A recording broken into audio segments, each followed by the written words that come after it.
क्या हुआ? जब अचानक से वृंदावन के यमुना नदी के ऊपर यह लड़की हवा में उड़ने लगी और फिर जो हुआ उसे देखकर लोगों के रोंगटे खड़े हो गए।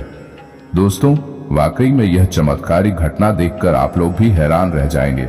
इस दृश्य को देखकर आपके भी रोंगटे खड़े हो जाएंगे। यह नजारा वाकई में हैरत अंगेज था, जिसे देखकर हर किसी की आंखें फटी की फटी रह गईं। वीडियो शुरू करने से पहले भगवान श्री कृष्ण के सच्चे भक्त कमेंट बॉक्स में जय श्री बांके बिहारी लाल राधे कृष्ण जरूर लिखिएगा, ताकि बांके बिहारी की कृपा सदैव आप पर बनी रहे। और इस चैनल को सब्सक्राइब करना बिल्कुल ना भूलें। दोस्तों, यह सच्ची घटना हमें भेजी है बिहार के रहने वाले राहुल जी ने हमें बताया कि मेरी शादी को 4 साल हो चुके थे, हमें संतान की प्राप्ति नहीं हो रही थी। अब ऐसे में और मेरी पत्नी बहुत परेशान थे। एक दिन हमें एक महिला ने पास में ही स्थित एक आश्रम में जाने के लिए कहा। वहां जो बाबा थे उस समय वह बहुत ही चमत्कारिक बताए जा रहे थे। जब मैं अपनी पत्नी के साथ उस आश्रम में पहुंचा तो बाबा ने हमसे कहा कि अगर तुम संतान प्राप्ति चाहते हो तो तुम्हें भगवान श्री कृष्ण की पूजा करनी होगी, और संतान प्राप्ति के बाद श्री कृष्ण जन्माष्टमी के दिन यमुना स्नान और बांके बिहारी के दर्शन के लिए वृंदावन जाना होगा। दोनों ही पति पत्नी ने बहुत ही अच्छे मन से भगवान श्री कृष्ण की पूजा की। भगवान प्रसन्न हुए और राहुल जी के यहाँ एक बहुत ही सुंदर कन्या का जन्म हुआ। उस समय राहुल जी और उनकी पत्नी के खुशी का कोई ठिकाना नहीं था।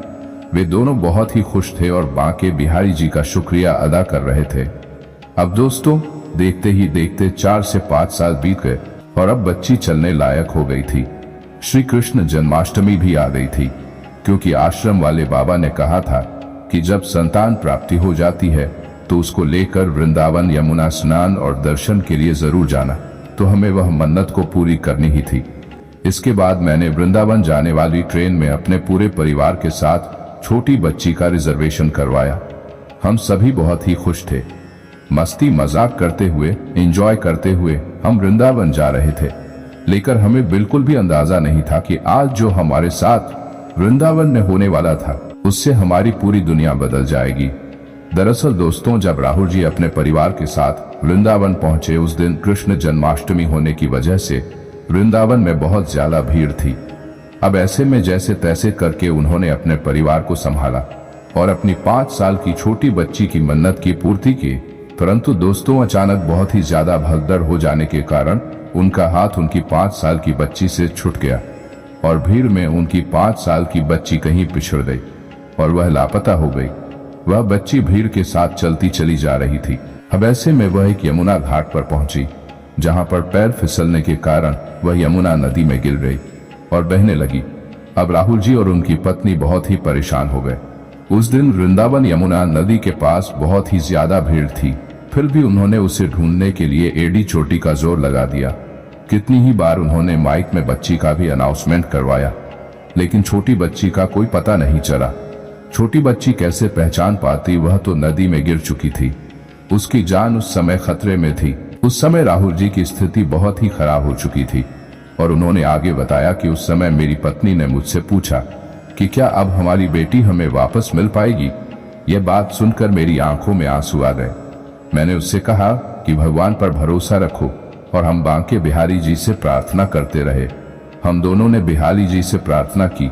सारे उपाय आजमाने के बाद, बहुत प्रयासों के बाद हमारी छोटी बच्ची का जन्म हुआ है। कृपया करके हमें इसे वापस लौटा दीजिए।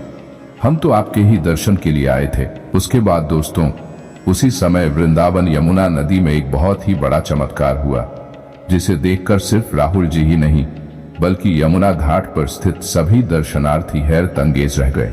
अचानक नदी में मौजूद 5 साल की बच्ची नदी से निकलकर हवा में उड़ने लगी। यह दृश्य ही ऐसा था कि सभी लोगों का ध्यान उसके ऊपर पड़ा। सब यही सोच रहे थे कि यह चमत्कार कैसे हुआ और यह कैसे हो सकता है। राहुल जी ने देखा कि यह तो उनकी ही प्यारी बच्ची है, तब वह फटाफट दौड़ते हुए उसे बचाने चले गए। जब वह अपनी बच्ची को बचाकर वापस किनारे पर ले आए, तब उन्होंने देखा कि वह पूरी तरह से पानी से भीगी हुई है और बेहोश है, परंतु अभी भी सही सलामत है। इसके बाद उन्होंने बांके बिहारी जी का शुक्रिया अदा किया और वहां आसपास जितनी भी भीड़ जमा थी उस बच्ची को इस प्रकार से देख रहे थे कि मानो उस बच्ची पर भूत प्रेत का वास हो और इसीलिए तो वह हवा में उड़ रही है। परंतु राहुल जी यह बात जानते थे कि ये उनके बांके बिहारी जी का चमत्कार है। उन्होंने ही उसकी बच्ची की जान बचाई है। फिर वे लोग खुशी खुशी बांके बिहारी जी के मंदिर गए और उनके अच्छे से दर्शन किए। दोस्तों, इस सच्ची घटना से यह तो साबित हो गया कि जो भक्त सच्चे श्रद्धा से भगवान श्री कृष्ण के दर्शन करने जाता है उसका कोई बाल भी बांका नहीं कर सकता। दोस्तों, आपको यह सच्ची कहानी कैसी लगी हमें कमेंट बॉक्स में जरूर बताइएगा। साथ ही ऐसी ही और कहानी देखने के लिए चैनल को सब्सक्राइब करना बिल्कुल ना भूलें। जय श्री राधे कृष्ण।